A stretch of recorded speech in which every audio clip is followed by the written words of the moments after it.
to start with a mindset shift that feels, well, it feels a little backwards, you know? Mm-hmm. Usually when a crisis hits, our first thought is, something's gone wrong. Right. I messed up, or this is just bad luck. Exactly.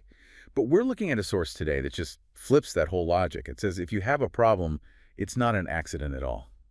It's actually a confirmation. Yeah, a confirmation of who you are. It's a really radical reframing. We're looking at an entry from Rhapsody of Realities by Pastor Chris. And the title is pretty direct. You're the solution. That's the one. And its central argument is essentially this magnet theory of adversity. Magnet theory. Okay, that implies attraction. So what's the premise here? So the text posits that no problem has ever existed before its solution was born. Wait, say that again? The solution comes first. Always. The solution predates the problem. So the author argues that if a problem is showing up in your life, it's not there to block you. Okay. It is literally gravitating toward you because you hold the specific seed of its solution. That's a heavy concept. I mean, a problem usually feels like an invasion, right? Yeah. But you're saying this text claims the problem is actually looking for me. Exactly. It suggests problems almost have an intelligence. They seek out their answers. So if you're facing this, massive headache of a situation, yeah, the source says don't panic. The problem's presence is proof that you're already equipped to solve it. You are the destination it was trying to reach. that really changes the whole why me question, doesn't it? Completely. But practically, how does the author suggest we handle the emotional weight of that? Knowing I'm the solution doesn't make the struggle less painful. And that's where the theology gets really practical. The source calls these troubles and trials not stumbling blocks, but springboards.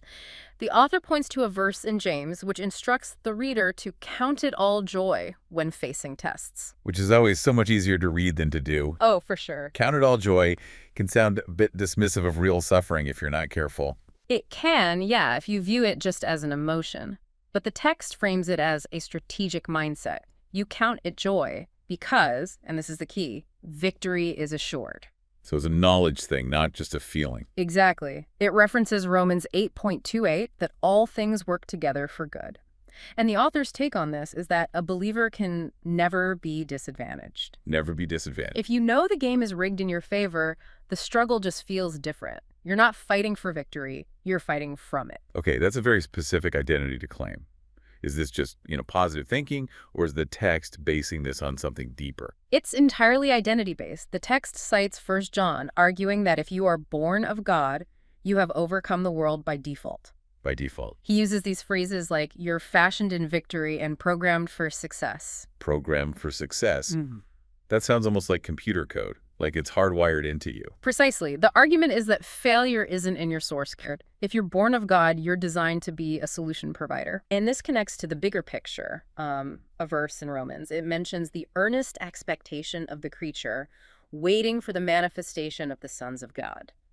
Let's break that down a bit. The creature sounds abstract. Who is waiting and what are they waiting for? So the creature here implies the whole created world society, your workplace, nature itself. The text claims the world is full of chaos, and it's actually waiting expectantly for you to show up. For me to fix it. To manifest the glory of God by fixing what's broken. You're not a victim of the world's chaos. You are the answer the world has been waiting for. So to pull this all together, this deep dive is suggesting we stop seeing our challenges as just random bad luck. Right. The source material is arguing that you are a solution provider, and the size of your problem is basically an indicator of the size of the solution you already carry. That is the big takeaway. It turns anxiety into agency. You are the specific key for the specific lock that's right in front of you. That's a really powerful shift in perspective. So here's a final thought for you to mull over today. If it's true that problems gravitate to their solutions, take a hard look at the biggest, most frustrating challenge in your life right now. And instead of asking, why is this happening to me, ask yourself, what hidden ability do I possess that this problem has shown up to reveal? That's the question.